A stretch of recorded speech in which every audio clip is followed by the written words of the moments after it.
केंद्रीय राज्य मंत्री प्रताप चंद्र सारंगी मंगलवार को गोपीनाथ बाजार स्थित गौड़िया मठ आश्रम में चल रहे उत्सव में शिरकत करने पहुंचे, जहां उन्होंने ठाकुर जी की विशेष पूजा अर्चना व आरती की। उड़ीसा के मोदी कहे जाने वाले प्रताप चंद्र गोस्वामी वृंदावन आगमन पर आयोजकों द्वारा उनका माल्यार्पण तथा भाजपा कार्यकर्ताओं द्वारा ठाकुर बांके बिहारी का चित्रपट भेंट कर स्वागत किया गया। इस दौरान पत्रकारों से मुखातिब हुए केंद्रीय मंत्री ने कहा कि ब्रज वृंदावन आना उनके लिए स्वर्ग के समान है। कश्मीर से धारा 370 हटने के प्रश्न पर उन्होंने कहा कि धारा 370 हटना जरूरी था। साथ ही उन्होंने इस कदम के लिए प्रधानमंत्री नरेंद्र मोदी तथा अमित शाह की प्रशंसा की। को आप अगर बहुत बड़ा मीठा आम खिलाएंगे और बाद में पूछेंगे कैसा स्वाद है, वो नहीं भूल पाएगा।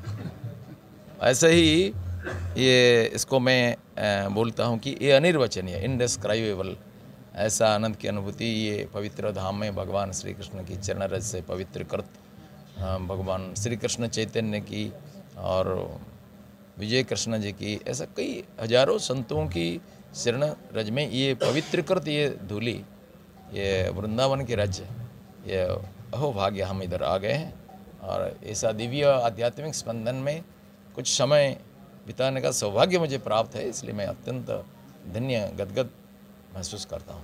वो घोड़े की सेवा करते थे, गायों की सेवा करते थे और पीताम्बरी लेकर के अतिथियों का पद सेवा भी करते थे। वो तो स्वयं साक्षात शाह की प्रतिमूर्ति। आश्रम में इस विषय को चर्चा करना ठीक नहीं है, फिर भी मैं कहता हूँ कि धारा 370 हटना ये एक ईश्वरीय कार्य है। मैं मानता हूँ ईश्वर की प्रेरणा से ये हुआ है, पहले से होना चाहिए था। अत्यंत फ्रेडुलेंट तरीके से धारा 370 और 35A को हमारा संविधान में इंसर्ट किया गया। धारा 370 के ऊपर तो ज़्यादा बहस नहीं हुआ और धारा 370 का जोड़ने का कोई ज़रूरत भी नहीं था, क्योंकि कश्मीर का विलय तो अक्टूबर 26 को 1947 में हो गया था। 2 साल बाद इसको जोड़ने का दुराग्रह किसने किया, क्यों किया, क्या ज़रूरत था? कश्मीर का विलय तो हो चुका था। धारा 370 ही कश्मीर को भारत से अलग कर दिया। ये जो विशेष प्रावधान हुआ, इसमें नागरिक अधिकार लाखों लोगों का खंडित हुआ। जो लोग कश्मीर में पाकिस्तान से आए हुए थे उनको वोट देने का अधिकार नहीं था, नागरिक अधिकार नहीं था, संपत्ति का अधिकार नहीं था, जबकि भारत में आए हुए लोगों से प्रधानमंत्री बने मनमोहन सिंह और इंद्र कुमार गुजराल ने। तीसरी बात है, कश्मीर का कोई लड़की या लड़का भारत के अन्य हिस्सों में शादी करेंगे तो उनका ये मानवाधिकार और सिटीजनशिप का राइट खत्म हो जाता था, संपत्ति का राइट खत्म हो जाता था। ये भी बहुत गलत था, अमानवीय था, डिस्क्रिमिनेटरी था। इसलिए धारा 370 हटना बहुत ज़रूरी था। खास कर कांग्रेस में कई लोग इसका विरोध किए थे, डॉक्टर अंबेडकर ने विरोध किया था और एक स्वाधीन सदस्य उस समय में बोले थे कि अगर धारा 370 को हम अभी नहीं हटाएंगे, हिमालयन ब्लंडर को समाप्त नहीं करेंगे तो अगली पीढ़ी हमें माफ़ नहीं करेगी। और एक राष्ट्रीय आकांक्षा को पूरा करने के लिए परमात्मा ने संभवतः नरेंद्र मोदी को भेजा।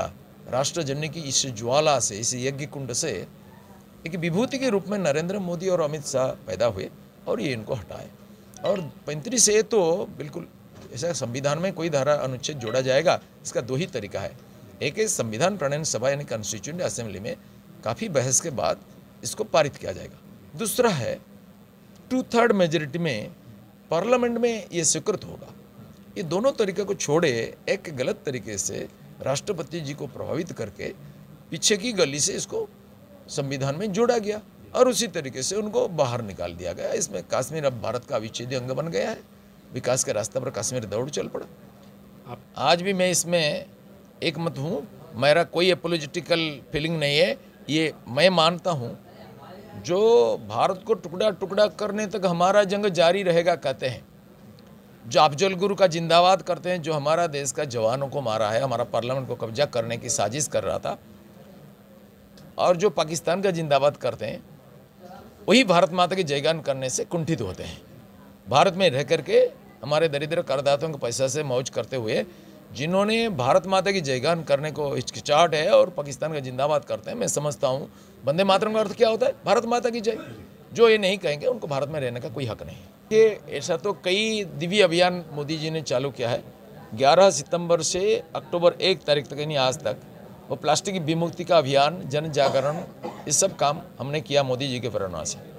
2 से गांधी जयंती में गांधी जी के विषय में विचार, आलोचना और पद यात्रा निकलेगा।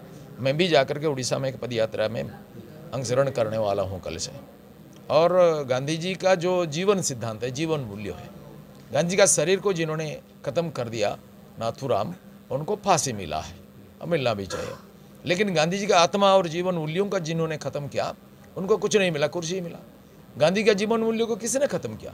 वो स्वदेशी, स्वावलंबन, स्वच्छता, नशा मुक्ति, महिलाओं का सम्मान, ये सब, खादी, ये सब गांधी जी का जीवन मूल्य है।